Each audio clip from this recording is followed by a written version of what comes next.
안녕하세요. 저는 40대 중반의 뜨개질하는 가정주부입니다. 평소 작업을 하며 즐겨 듣는 사연 열차에 제 사연이 소개된다고 하니 벌써부터 떨려오는데요. 큰 용기를 내어 사연을 보내니 잘 들어주셨으면 좋겠습니다. 그러면 뜸들이지 않고 시작해 볼게요. 저와 남편은 시댁에서 살고 있었어요. 부끄럽지만 저희가 모시고 산다는 것보단 저희가 얹혀 산다는 말이 맞는 상태였어요. 처음부터 저희가 시댁에 얹혀 산 것은 아니었어요. 신혼 때는 저희도 저희만의 보금자리가 있었고 저 역시 회사 생활을 하고 있었어요. 그런데 남편의 하던 가게가 점점 바빠져 일손이 필요해졌고 전 남편을 돕기 위해 회사를 그만두고 남편의 가게에서 일을 하게 되었어요. 하지만 그 바쁜 것도 잠시 갑작스럽게 코로나 시국이 시작되었고 다들 아시다시피 가게들은 하나둘씩 망해가기 시작했죠. 저희도 그 여파를 피해가지 못했고 결국 1년 가까이 적자를 내던 가게를 폐업하게 되었습니다. 생활고는 물론이고 그간 모았던 돈까지 다 까먹은 상태였던 터라 앞날이 막막했고 그런 저희에게 시어머니가 손을 내밀어 주어 시댁으로 들어가게 된 것이었죠. 두 사람 잘 듣거라. 살다 보면 이런 일도 있고 저런 일도 있는 거야. 그러니까 너무 낙담하지 말고 우리 집에서 지내면서 천천히 다음을 기약해보자꾸나. 어머니, 감사해요. 제가 더 열심히 살아볼게요. 어머님, 저도 정말 감사해요. 시아버지가 돌아가시고 시어머니 혼자 있던 터라 시어머니는 오히려 저희의 합가를 반겨주는 눈치였고 그렇게 저의 시댁살이가 시작되었어요. 남편은 그날부터 닥치는 대로 일을 하기 시작했습니다. 배달, 일용직, 택배까지 할 수 있는 일은 그게 뭐든 하루도 쉬지 않고 일을 하며 다시 일어서기 위해 부단히 노력했고 저 역시 뭐라도 할 수 있는 일을 찾고 있었어요. 모든 것이 희망적이지 않은 상황에도 힘이 되었던 것은 시어머니의 보살핌과 응원을 받았다는 것이었는데 그마저도 대기업을 다니던 서방님이 결혼하며 바뀌어가기 시작했어요. 동서는 꽤 부유한 집안에서 자란 자영업을 하는 사람이었는데요. 코로나의 직격탄을 맞아 폐업까지 하게 된 저희와는 달리 동서는 친정 도움을 받아 그 위기를 무사히 넘겼다고 하더군요.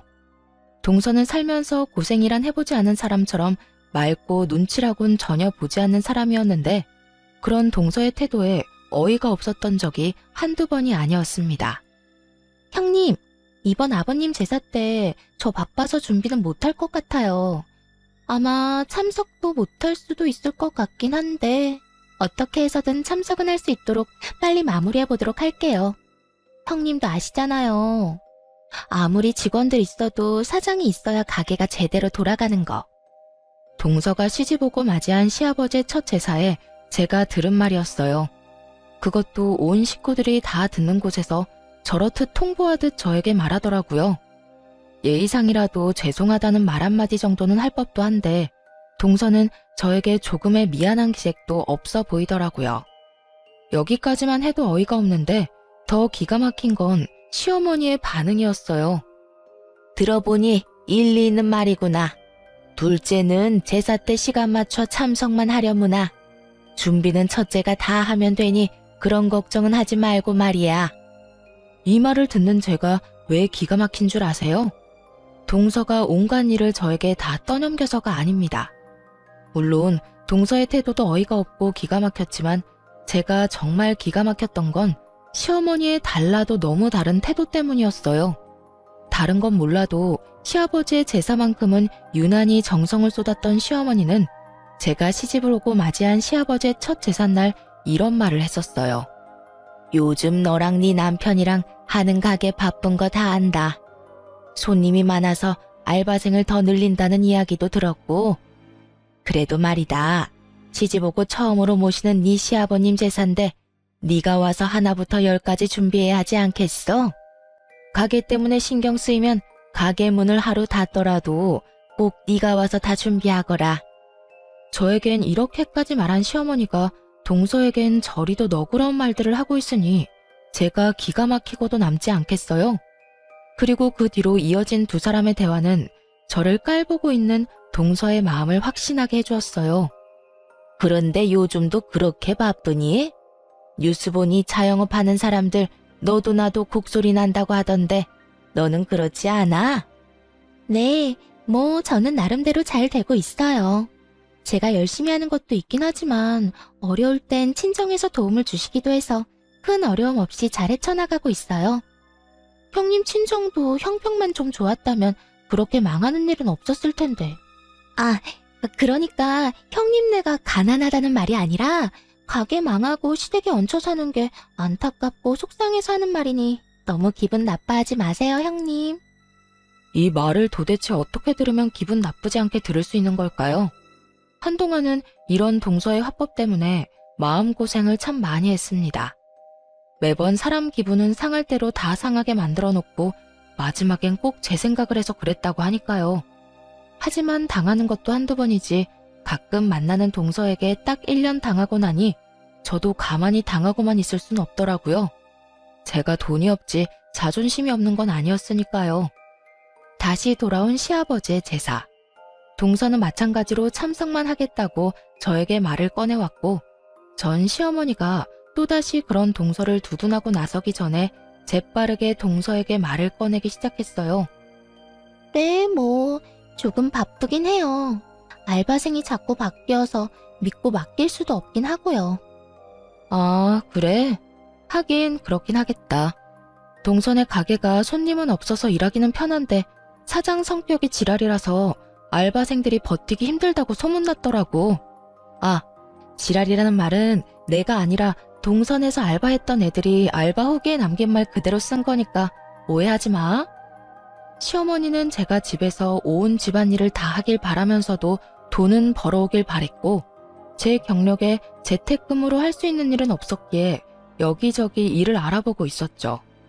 그러던 중 알바 후기를 보게 되었고 그곳에서 동서의 가게가 알바생들 사이에서 악명 높은 곳이란 걸 알게 되었죠.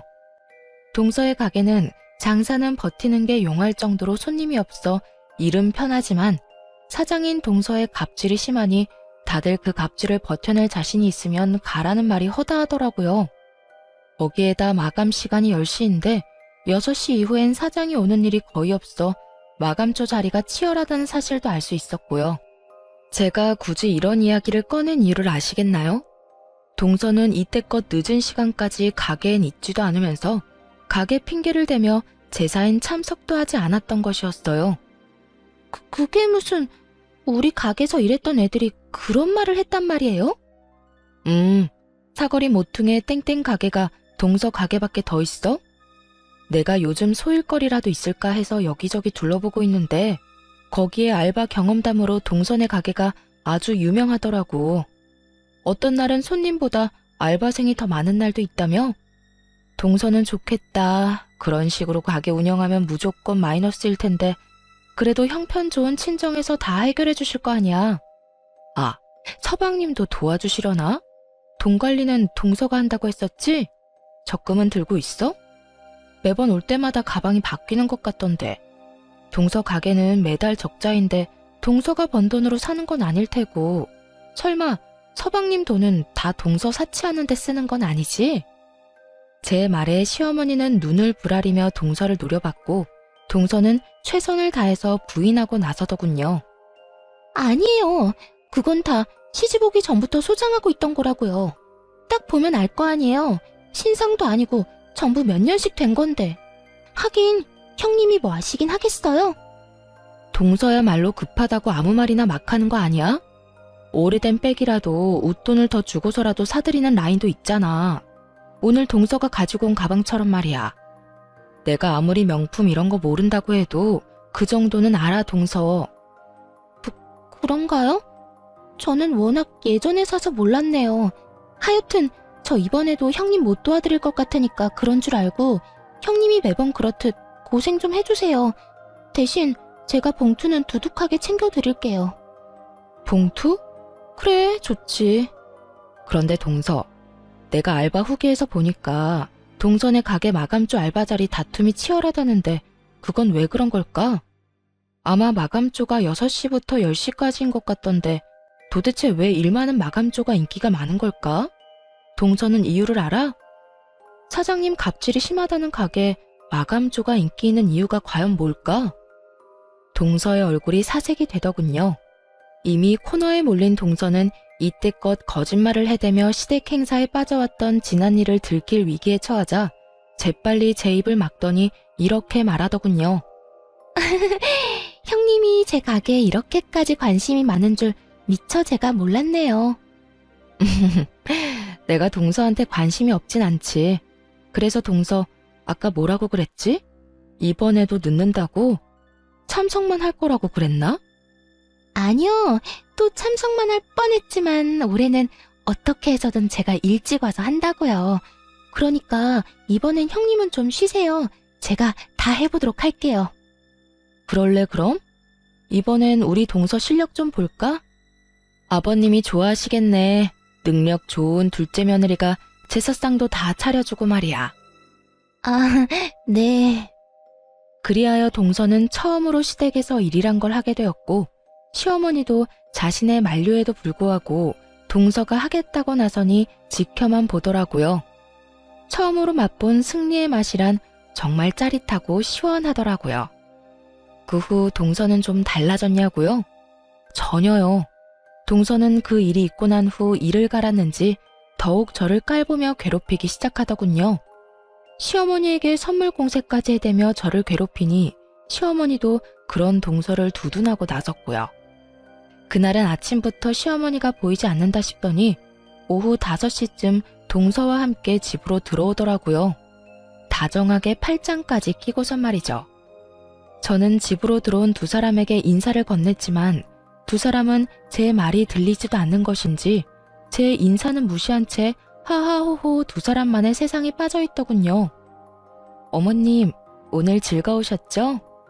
그래, 우리 둘째밖에 없구나. 덕분에 오늘 너무 즐거웠어. 전신 마사지에 피부관리, 거기에 맛있는 밥까지. 오늘 완전 귀부인이라도 된 기분이었단다. 고마워 우리 며느리. 아니에요. 이 정도로 멀려. 어머님 피부는 정기적으로 관리해 주셔야 효과 있으니까 저랑 자주 가요. 아까 제 회원권 끊는 김에 어머님 것도 끊었어요. 어머나, 그게 정말이니? 아까 보니까 회원권도 비싸던데. 하여튼 우리 며느리는 돈 쓸 줄 안다니까. 어딜 갔다 왔나 싶었더니 아주 제대로 시어머니를 구워 삼고 왔더라고요. 전신 마사지에 피부 관리에 밥까지 풀코스로 시어머니를 녹여놓았더라고요. 시어머니의 입은 귀에 걸려 있었고 이런 시어머니를 흐뭇하게 보던 동서는 고개를 돌려 저를 보며 이렇게 말하더군요. 형님, 저희 물 좀 주세요. 하루 종일 힘들게 돌아다녔더니 목이 타네요. 순간 진짜 진심으로 동서가 드디어 미쳤구나 하고 생각했어요. 아무리 시어머니의 신음을 한 몸에 얻고 있다고 한들 어떻게 손윗사람한테 물 심부름을 시킬 수가 있는지 제 상식에선 이해가 되지 않았거든요. 제가 동서의 말에 너무 황당해 버벅거리는 사이 동서는 저를 재촉하기 시작했고 동서가 짜증을 낸다 싶으니 시어머니까지 나서 물 심부름을 시키더라고요. 형님, 못 들었어요? 물 좀 달라고요. 물 달란 지가 언젠데 아직 가만히 서 있대? 물 기다리다가 목말라 죽겠네. 그러게, 첫째야, 물 좀 가지고 오라고 하지 않니? 얼른 가서 물 좀 떠오거라. 나도 물 좀 먹어야겠다. 시어머니는 저를 보며 따지듯 말했고 저는 주방으로 가 물 2잔을 떠와 한 잔은 시어머니의 옆에 두고 한 잔은 동서의 손에 주는 척을 하며 동서의 옷에 물을 다 부어버렸습니다. 아이, 차가워. 형님, 이게 뭐 하는 짓이에요? 어머, 실수. 손이 미끄러져서 말이야. 그나저나 다 젖어서 어떻게 한대? 동서 엄청나게 찝찝하겠다. 정말 실수였냐고요? 그럴 리가요. 제가 미쳤다고 저 얄미운 동서 입에 들어갈 물을 떠다 주겠어요? 저는 시어머니의 말이 떨어지자마자 물을 확 부어 버려야겠다고 생각했고 그냥 동서의 머리에 부어버리기엔 너무 티가 날 것 같아 건네주며 일부러 손에서 놓쳐버렸던 거죠. 정말 실수라고 생각하는 시어머니와는 달리 눈치 빠른 동서는 저에게 화를 내며 따지기 시작했어요. 실수? 참나 기가 막혀서. 실수는 무슨. 형님, 일부러 엎은 거 다 티나거든요? 아, 진짜 이게 얼마짜리 옷인데 어떻게 책임질 거예요? 실수라니까. 그리고 커피도 아니고 물이야, 물. 그 옷은 물 쏟으면 옷이 다 녹아내리기라도 해? 그런 것도 아니면서 책임은 무슨 책임? 괜히 오버하면서 괜히 사람 잡지 말고 나한테 이럴 시간에 얼른 집에 가서 옷이나 갈아입어.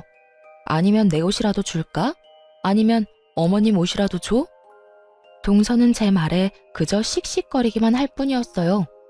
평소 온몸에 명품을 감고 사는 동서인데 제 옷이나 시어머니 옷을 입고 싶지는 않았을 것이고 그저 씩씩거리던 동서는 젖은 채로 집에 간다며 신경질적으로 시댁을 나서더군요. 그런 저를 보며 시어머니는 혀끝을 찼고요. 그러거나 말거나 저는 참 통쾌했습니다.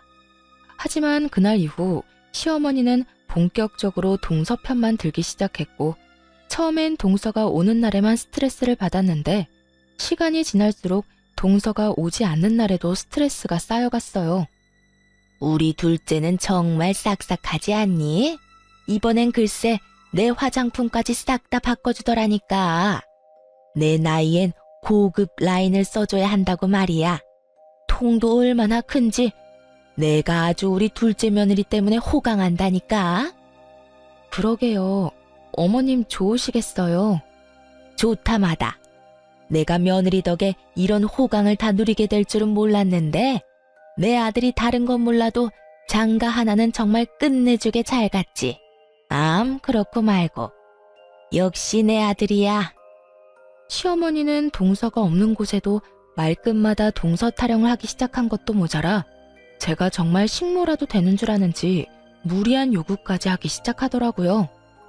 얘 첫째야, 너 반찬 좀 만들거라. 네?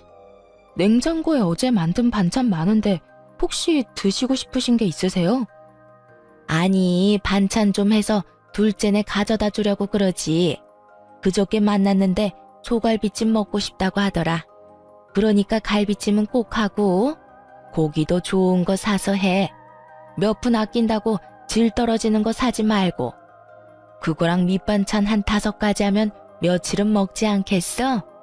다 떨어질만 하면 또 해서 가져다 줘. 해도 너무한다 싶었어요. 부탁하는 것도 아닌 명령조로 말하다니. 시어머니가 저를 고작해야 식모쯤으로 여긴다는 걸 깨달았고 전 그런 취급까지 받으며 살고 싶진 않았습니다. 그래서 할 말은 다 하기로 했죠. 싫어요, 어머님. 제가 왜 동선의 냉장고 사정까지 신경 써줘야 해요? 동서가 바빠서요? 어머님은 동선의 가게 가보지도 않으셨어요? 거기 파리만 날려요. 그런 가게에서 바빠봤자 얼마나 바쁘다고 집에 반찬할 시간이 없대요? 그리고 설사 너무 바빠 반찬할 시간이 없으면 사 먹던가. 사 먹는 게 싫으면 동서가 직접 와서 부탁하라고 하세요. 그러면 제가 다시 한번 생각이나 해볼 테니까요. 뭐야? 너 진짜로 먹는 거로 이렇게까지 치사하게 나올 거야? 그까지 반찬하는 게 뭐 그렇게 힘들다고 이 난리인 게야? 반찬 몇 가지에 갈비찜까지 하는 게 쉽다고 생각하세요? 그렇게 쉬우시면 어머님이 직접 해서 주는 것도 괜찮겠네요. 동서가 더 고마워하지 않겠어요? 내가 그 힘든 걸 어떻게 해? 내 나이가 몇인데. 어머님, 조금 전까진 그까짓 거 뭐가 힘드냐고 했으면서 왜 지금은 말이 바뀌세요? 그거야. 너랑 나랑 같니? 넌 젊잖니? 그러니까 1살이라도 더 젊은 동서한테 직접 하라고 하세요. 저보단 동서가 덜 힘들 테니까요. 말을 하면 할수록 궁지에 몰린다 싶었는지 시어머니는 입을 다문 채 그저 저를 쏘아보더라고요. 전 그런 시어머니의 시선을 외면한 채 방으로 들어와 버렸고요. 그렇게 반찬 사건도 그냥 넘어가겠거니 했는데 어느 날부터 집에 반찬만 했다 하면 사라지는 일이 일어나더군요. 처음엔 그저 이상했는데 계속 그런 일이 반복되니 굳이 묻지 않아도 알 수 있었습니다. 시어머니가 저 몰래 갓 만든 반찬을 동선의 집으로 가져다 주고 있다는 사실을요. 화가 나기도 했지만 오죽했으면 노인네가 눈치까지 살펴가며 몰래 젖단지까지 할까 싶어 모른 척 해주고 있는데 눈치 없는 동서가 연락이 왔더군요. 형님, 이번 반찬은 왜 그렇게 한 거예요? 너무 짜서 먹지도 못했어요. 다음부턴 간 좀 제대로 맞춰주세요. 저흰 싱겁게 먹는 거 뻔히 알면서 이걸 먹으라고 보낸 게 맞아요? 하여튼 이번 반찬은 손도 못 대고 다 버렸으니까 그런 줄 알고 다시 만들어서 보내주세요. 동서, 그 반찬들 동서 먹으라고 만든 거 아니야. 우리가 먹으려고 만든 건데 어머님이 나 몰래 동서한테 가져다 주고 있었던 거라고. 그렇게까지 하는 어머님이 안쓰러워서 모른 척하고 있었더니 뭐가 어쩌고 저째? 그렇게 미각이 예민하면 직접 해먹어. 아니면 돈 주고 반찬 가게에서 사 먹거나. 어디서 버릇없이 다시 해내라 말아야? 다신 내 반찬 가지고 갈 생각도 하지 마. 알겠어? 전화를 끊고 나서도 화가 가라앉지 않더라고요. 건방을 떠는 것도 한두 번이지.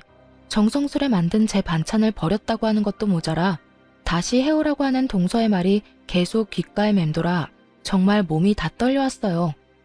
그런 제 모습에 남편이 무슨 일이냐고 물어오더라고요. 당시에 남편은 밤낮 없이 일하느라 집에선 쓰러지듯 잠만 자고 다시 가는 생활을 반복 중이었는데 그런 남편이 신경 쓰게 하고 싶지 않아 아무 말도 하지 않은 상태였죠. 날은 오랜만에 남편이 하루 쉬는 날이었고 하필 옆에서 통화 내용을 다 들어버린 것이었어요. 하는 수 없이 저는 그간의 일을 털어놓게 되었고 남편은 잔뜩 굳은 얼굴로 이렇게 말하더군요. 일단 알겠어. 그동안 맘고생 심했겠네. 얼마나 속상했을 거야. 이젠 내가 다 알았으니 내가 해결할게. 그러니까 조금만 더 참고 기다려줘. 난 괜찮으니까 너무 무리하지 마. 알겠지? 무리는 무슨. 내 걱정하지 말고 당신은 당신 마음이나 신경 써. 진작 나한테 말하지. 혼자 그걸 어떻게 참고 견뎠어? 하여튼 내가 빨리 집 알아볼게. 상황이 그렇게 되니 이때껏 혼자 소거리한 것이 조금 후회스럽더라고요. 진작 남편에게 털어놓고 상의했더라면 속이라도 편했을 텐데 싶어서요.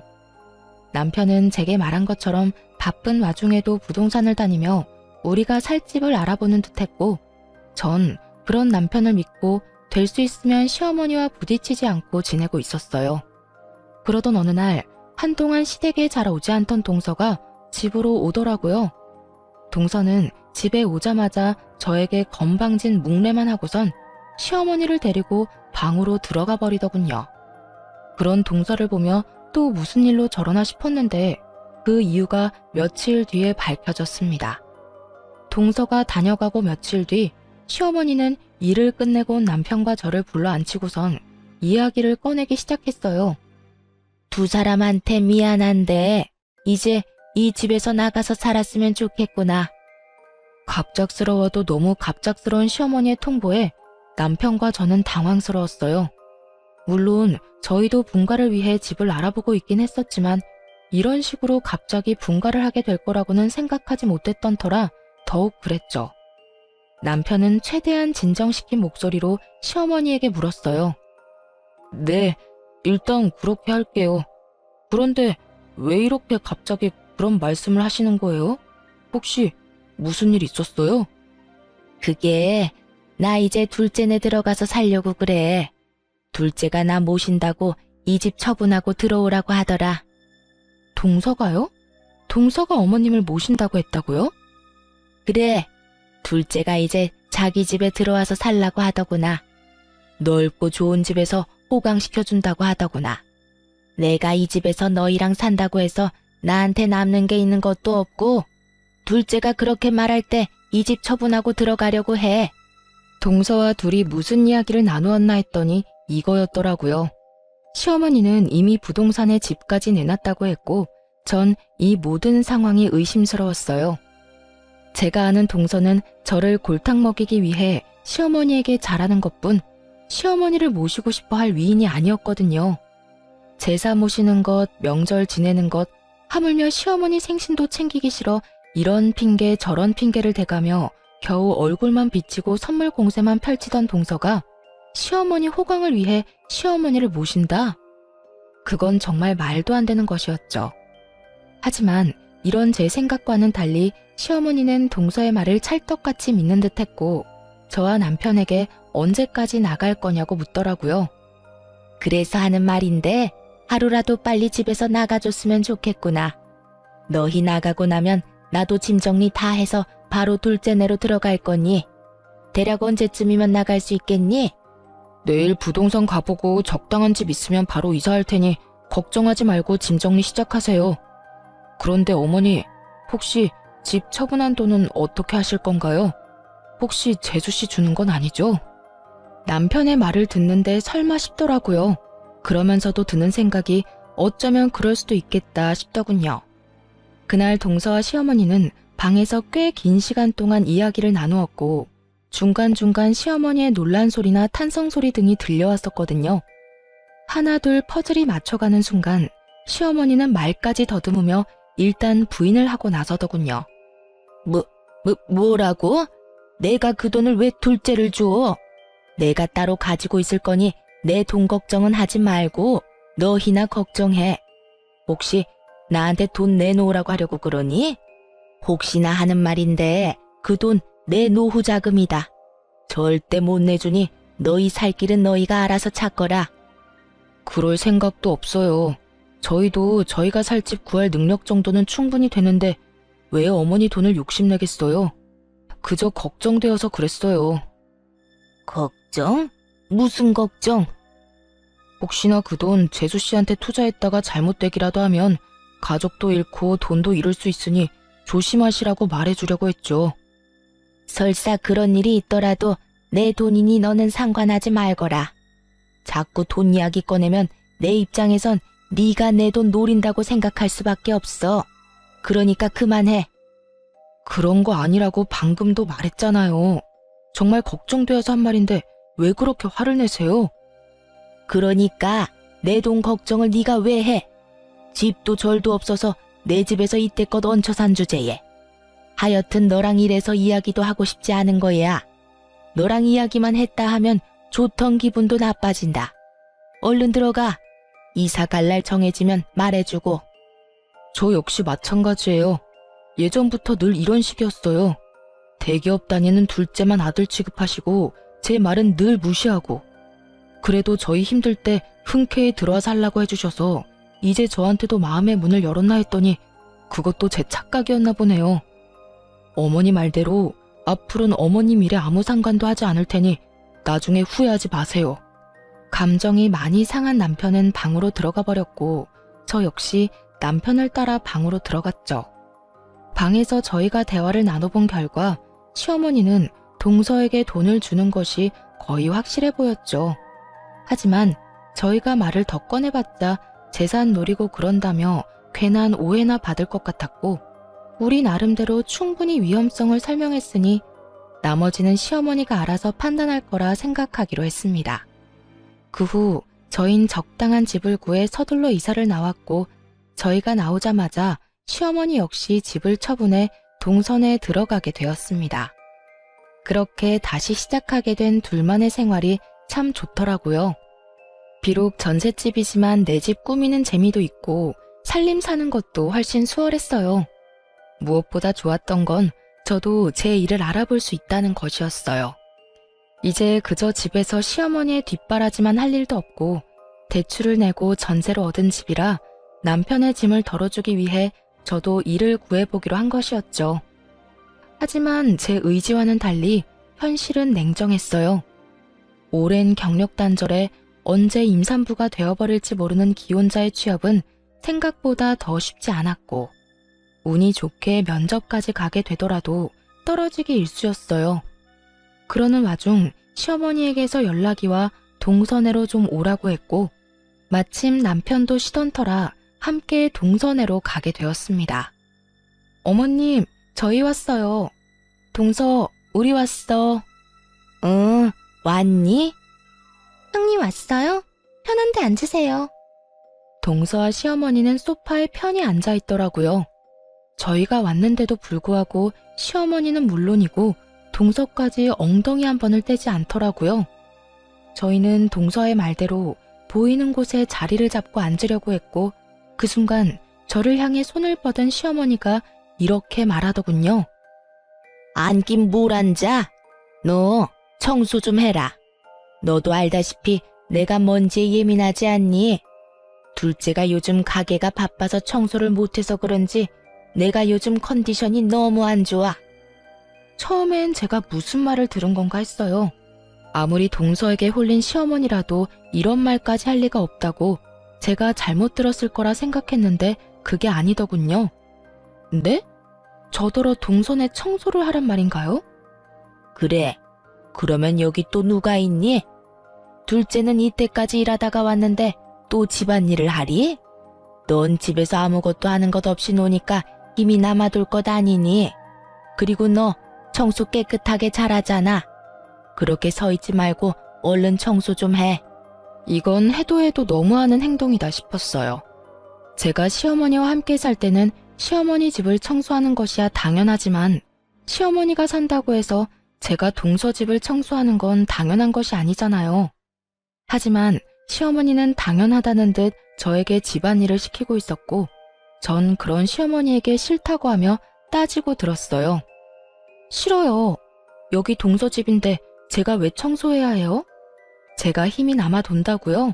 제가 청소를 잘해서 그렇다고요? 어머님, 제가 설사 힘이 남아 돌고 청소를 엄청나게 잘한다고 해도 동서 집은 절대로 청소할 맘 없으니까 정 집이 더러워서 힘들면 돈 주고 청소업체 부르세요. 동서, 돈도 많은데 청소업체 좀 불러드려. 괜히 이딴 일로 사람 오라가라 하지 말고. 동서도 참 생각이 없다. 어머님이 이런 말도 안 되는 생각으로 날 부르는 거 알았으면 동서라도 말렸어야지 뭐 했어? 아님, 동서가 부추겼어?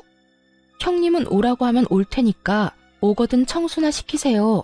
하고 동서가 부추겼냐고.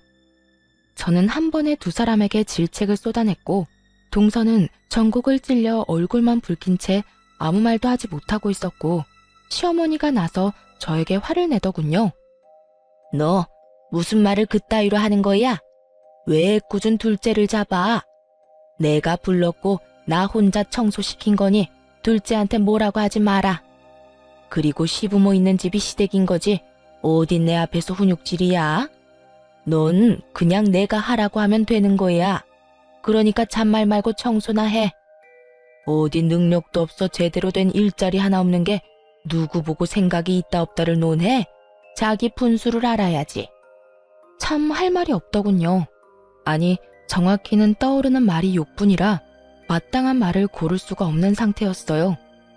그렇게 열심히 할 수 있는 말을 골라내는 사이 남편이 화가 단단히 났는지 시어머니에게 화를 내며 따지고 들더군요. 어머니, 이 사람한테 그딴 식으로 말하지 마세요. 이 사람 저만 안 만났으면 멀쩡히 회사 생활 잘하면서 남들처럼 떵떵거리면서 살았을 거라고요.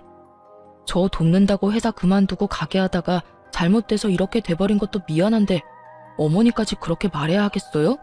남편은 시어머니의 언행을 지적하며 저를 감싸주기 시작했고 그런 남편의 태도에 시어머니는 어이가 없다는 듯 삿대질까지 하며 언성을 높이기 시작했어요. 아니 이 녀석이 지금 누구한테 소리를 질러대는 거야? 내가 네 부모다. 내가 널 낳아준 엄마라고. 그런데 감히 내 앞에서 네 마누라 편이나 든다고 나한테 소리를 질러? 오죽했으면 이러겠어요. 사람 무시해도 정도가 있지. 어떻게 손 아래 사람 집 청소를 시킬 수가 있어요. 앞으로 이런 일론 연락도 하지 마세요. 아니 앞으로는 어머니가 사랑하는 둘째 아들, 둘째 며느리랑만 사세요. 괜히 밉고 싫은 저희한테 연락하지 말고요. 뭐야? 너 지금 연이라도 끊자 이 말이야? 그렇게 받아들이셨다면 그렇게 해도 되고요. 어차피 저한테나 이 사람한테나 관심도 애정도 없잖아요. 남편은 시어머니의 눈을 똑바로 바라보며 말했고 그런 남편을 보던 시어머니는 피식거리며 콧방귀를 뀌더니 남편의 말에 한술 더 보태 말하기 시작하더라고요. 그래? 그러면 그렇게 하자. 너 앞으로 나한테 연락도 하지 말거라. 살다가 힘들어도 나한테 연락하지 마라. 난 이제 너 같은 아들 없다. 내가 죽었다고 해도 장례식장에도 오지 말거라. 홧김에 하는 말 아니니 오해 같은 거 하지도 말고 아예 부모 없다고 생각하고 살아. 그렇게까지 말해주니 마음이 한결 가볍네요. 그러면 잘 사시고 건강하세요. 남편과 저는 집으로 돌아왔고 그 뒤론 시댁 식구들과 연락도 하지 않고 살았어요. 여전히 전 취업을 위해 열심히 노력하고 있었지만 역시나 취업은 되지 않았고 여러 가지 고민하던 중 제가 시간 날 때마다 만든 뜨개질 제품을 온라인에 팔기 시작했습니다. 그러면서도 일자리는 계속 찾고 있었는데 잊고 지냈던 동네 어플에서 동서 가게 이야기를 또 보게 되었어요. 그건 다름 아닌 동서의 가게가 결국 망해버렸다는 글이었는데 무슨 일인지는 모르나 가게로 빚쟁이들이 찾아오고 한바탕 난리가 났었다고 하더라고요. 여보, 동서 가게 망했나 봐. 나 요즘 일자리 찾아본다고 어플 찾아보는데 거기에 알바 후기가 있거든? 거기에 동서 가게에서 일하던 직원이 후기 썼는데 거기 망해서 빚쟁이들까지 찾아왔다나 봐. 이게 다 무슨 일이야? 그러게. 빚쟁이까지 왔다는 거 보면 상황이 심각하다는 건데 어쩌다 그렇게까지 된 거지? 그러니까 어머님 돈도 동서 다 줬을 텐데 그 돈도 다 날린 거 아니야? 동서네는 그렇다 쳐도 어머님은 어떻게 해? 그런 걱정을 왜 해? 알아서 하겠지. 당신 혹시나 어머니한테 연락이 와도 연락 딱 끊어? 괜히 약한 모습 보이지 말란 말이야. 전 알겠다고 했고 남편의 예상대로 시어머니에게서 연락이 오더라고요. 1년 만에 연락이 와서 당당하게 꺼낸 시어머니의 말은 정말 가관이었습니다. 부모 영 끊고 잘 살고 있니? 어머님, 모르는 사람이 들으면 저희가 일방적으로 영 끊어낸 줄 알겠어요. 장례식장에도 오지 말라고 하면서 딱 잘라낸 건 어머님이잖아요. 그땐 하늘이 두 쪽이 나도 연락 한 통 없을 것처럼 모지게 굴더니 웬일이세요? 다름이 아니라 내가 돈이 좀 필요해서 연락했다. 집 처분한 돈은 다 어쩌고 돈이 급하신데요? 그 돈이 자유로웠으면 내가 너한테 이런 연락을 했겠니? 그 돈은 다 투자를 해서 뺄 수도 없는 상황이야. 그러니까 너희 이때까지 모은 돈 나한테 좀 빌려주고 내가 투자금 회수하는 대로 이자까지 쳐서 돌려줄 테니 지금 바로 입금할 수 있겠니? 제가 시어머니에게 빚진 것도 아닌데 마치 빌려준 돈 받아가는 사람처럼 당당하더라고요. 그런 시어머니에게 잠시나마 안쓰러운 감정을 느꼈던 제가 얼마나 한심했나 모릅니다. 전 더는 시어머니가 저를 이딴 식으로 대할 수 없게 좀 더 단호하게 말하기로 했어요. 저희 그런 돈 없어요. 뭐야? 너흰 도대체 뭐 하고 살길래 그까짓 돈 몇 천만 원이 없는 게야? 하긴 가장은 변변한 직장도 없이 일용직이나 하고 다니고 능력 없는 마누라는 집에서 밥이나 축 내고 있으니 그런 돈이 있을 리가 없겠지. 혹시나 했던 내가 바보였어. 그나저나 넌 언제까지 그렇게 놀고 먹을 거니? 정 안 되면 너도 일용직이라도 나가서 한 푼이라도 더 벌어봐. 그렇게 살아서 어디 살림이라도 나아지겠니? 시어머니는 저를 깔아뭉개는 많은 말들을 서슴없이 쏟아내고 있었고 저 역시 시어머니의 말을 들으며 분노가 폭발하고야 말았습니다.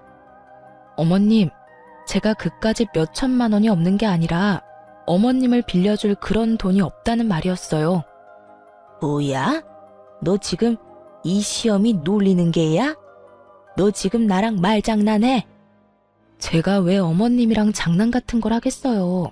시간 남아도는 것도 아닌데요. 그리고 저요, 어머님 돈 동서한테 다 넘긴 거 알고 있어요. 거기에다 그 돈까지 투자한 동서 가게 확 망해버린 것도 알고 있고요. 시어머니는 당황하기는커녕 더욱 당당하게 돈을 요구하더라고요. 차라리 제가 다 알았다는 것이 다행이라는 듯이 말이죠. 그래? 다 안다니 이야기가 더 쉽겠네. 오히려 더 잘 됐어. 너도 알다시피 둘째내가 요즘 좀 어렵다. 그래서 나도 어려워졌고. 부모가 이렇게 힘든 상황이면 자식인 너희가 날 도와야 하지 않겠니? 다른 때는 몰라도 힘들 때 가족이 돕지 않으면 누가 도와주겠어? 너희 힘들 때도 내가 도와주지 않았니? 그러니까 당장 있는 돈 다 보내거라. 참 당황스럽기도 화가 나기도 하더라고요. 시어머니가 저희가 힘들 때 선뜻 합가를 권해주신 건 사실입니다. 그 마음은 지금까지도 감사하게 생각하고 있고요. 그런데 저희는 그 힘든 형편에도 시어머니가 원하던 과한 월세와 함께 두 사람 몫의 생활비까지 다 들이며 살았어요. 결코 그저 얹혀 산 것이 아니었어요. 거기에다 집안 살림부터 시작해서 시어머니의 식모 노릇을 하며 살았으니 저흰 할 만큼 했다는 생각을 합니다. 이런 사실을 시어머니는 까맣게 잊은 듯 하길래 전 시어머니에게 저희가 그저 얹혀 산 것이 아니란 걸 말해주었어요. 어머님, 그때 도와주신 건 지금도 감사하게 생각하고 있어요. 그런데 어머님, 저희 매달 월세 생활비도 빠지지 않고 드렸고 지난 몇 년 동안 제가 그 집에서 식모살이 한 것만으로도 은혜는 다 갚았다고 생각해요. 그러니까 그때 일 여기에 갖다 붙이지 마세요. 전혀 다른 문제니까요. 그리고 그렇게 도움이 필요하면 저 말고 동서한테 말하세요. 돈은 동서한테 다 쓰고 도움은 저한테 받으려고 하지 말고요. 제 말에 시어머니는 노발대발 화를 내며 상처가 될 말을 고르고 골라 모진 말을 쏟아대더라고요. 하지만 그런 말로 더는 상처를 받지도 않았고 무엇보다 당하고만 있을 저도 아니었죠. 너 진짜 이렇게 나올 거야? 둘째네 상황 뻔히 안다는 애가 그런 말을 하고 싶어? 둘째가 나를 도울 상황이 됐으면 내가 너한테 이딴 전화나 하고 있겠어? 생각이 짧은 거니? 아니면 그냥 머리 자체가 나쁜 거니? 그러는 어머님은요? 생각이 짧은 거예요? 아니면 머리가 나쁜 거세요? 아니, 두 가지 다 일려나? 저한테 어떻게 했고 남편한테 무슨 말까지 했는지 아직까지 기억에 생생한데 저희가 도와줄 거라 생각했어요? 이렇게 저한테 전화해서 화내도 제 주머니에서 10원 한 푼 나오지 않을 테니까 그런 줄 알고 다신 연락하지 마세요. 전 그대로 전화를 끊어버렸고 시어머니의 전화를 받지 않았어요. 알아보니 동서의 친정이 망해버렸다고 하더라고요. 동서가 시어머니를 자신의 집으로 데리고 갈 땐 이미 친정은 망해가고 있었고 동서는 다들 예상하다시피 시어머니의 재산을 탐내고 데리고 간 것이 맞았단 것이었죠. 동서의 술수에 속아 넘어간 시어머니는 집을 처분한 돈뿐만 아니라 품고 있던 돈까지 다 동서에게 넘겨버렸고 그 돈으로 동서는 가게에서 나는 적자를 막았던 것이었고요. 친정도 망한 와중에 시어머니의 돈까지 끌어다 썼으면 그제라도 정신을 차리고 열심히 살아야 할 동서는 그저 사치를 부리며 살았다고 하더라고요. 거기에다 가게 운영 부족은 여전했으니 1년 동안 버티고 버티던 가게는 폭삭 망해버린 것이었던 것입니다. 시어머니가 제게 연락을 해 돈을 빌려달라 했을 땐 이미 동서 내외는 이혼 소송 중이었고 시어머니는 그 집에서 쫓겨나 혼자 월세살이를 할 때라는 걸 알 수 있었어요. 그런 와중에도 저에게 자존심을 세우느라 월세방 사는 자신의 불쌍한 처지는 한마디도 하지 않고 끝까지 당당한 태도로 저에게 돈을 뜯어가려고 했던 것이었죠. 애초에 갚을 마음도 능력도 되지 않으면서 말이죠. 저는 이런 모든 사실을 남편에게 알려주었어요. 여보, 요즘 어머님 월세살이 한다고 하더라. 동서 가게만 망한 게 아니라 친정까지 망해서 빚쟁이들한테 쫓기다시피 한다나 봐. 서방님은 이혼 소송 중이고 그래서 나한테 돈 빌려달라고 했나 봐. 당신 어머님 저대로 둬도 괜찮겠어? 안 괜찮을 건 뭐 있어? 어머니 한 말 잊었어? 본인 장례식장에도 오지 말라고 했잖아. 나 어머니한테 남은 정도 없고 감정도 없어. 어머니가 월세살이를 하든 길바닥에 나 앉았든 나하고는 상관없는 일이라고 생각하면서 살 거야. 그런 일은 없겠지만 혹시나 이제 와서 어머니가 잘못했다고 싹싹 빌어도 받아줄 생각 없으니까 당신도 그렇게 알고. 더는 그쪽으로 신경 쓰지 마. 알겠어. 난 다 상관없는데 혹시나 당신 마음 안 좋은데 괜히 나 때문에 이러지도 저러지도 못하나 싶어서 물어본 거야. 다 알아, 당신 마음. 그런데 있잖아, 여보. 나는 어머니보다 당신이 더 중요해. 어머니가 당신한테 그렇게 함부로 대하고 상처 주는 거 2번 다신 보고 싶지 않아. 그러니까 어머님 신경 이제 쓰지 말고 우린 우리끼리 잘 살자. 전 알겠다고 했고 그 후론 그쪽으론 신경 안 쓰고 살았던 것 같아요. 시어머니에게서도 연락이 오지 않았고요. 가끔 서방님에게 연락이 오곤 했는데 동서와 이혼을 하고 난 후 시어머니를 모셔보라고 했지만 이미 동서와 살며 씀씀이가 커질 대로 커진 시어머니를 도저히 감당하지 못해 서방님 역시 연을 끊고 산다고 하더라고요. 시어머니는 여전히 월세살이를 하며 청소 일용직을 다닌다고 했고요. 뭐 그마저도 일하는 사람들과 다퉈 쫓겨날 수도 있다는 이야기도 들을 수 있었네요. 남편과 저는 잘 지내고 있습니다. 남편은 여전히 어떤 일이든 열심히 하고 있고 전 다른 사연에서 듣던 것처럼 대박이 나진 않았어요. 하지만 여전히 꾸준히 노력하며 지내고 있고 그 덕분인지 제가 만든 상품을 팔아 꾸준히 생활비 정도는 벌고 있답니다. 앞으로 혹시나 시어머니가 깊은 반성을 하며 진심 어린 사과를 해온다면 다시 연락을 하며 지내긴 하겠지만 그렇지 않다면 이대로 연을 끊은 채 살 예정이에요. 시어머니의 성격상 절대 저희에게 굽히고 들어올 사람이 아니니 사실상 연을 완전히 끊은 거나 마찬가지겠네요. 돈이 많지 않지만 남편과 저는 여전히 사이가 좋고 행복하며 앞으로도 행복하게 잘 살아보려고 합니다. 힘을 합쳐 열심히 살다 보면 저희도 술술 잘 풀리는 날이 오지 않겠어요? 이로써 저의 사연도 끝이 났습니다. 제 사연 들어주신 모든 분 감사합니다.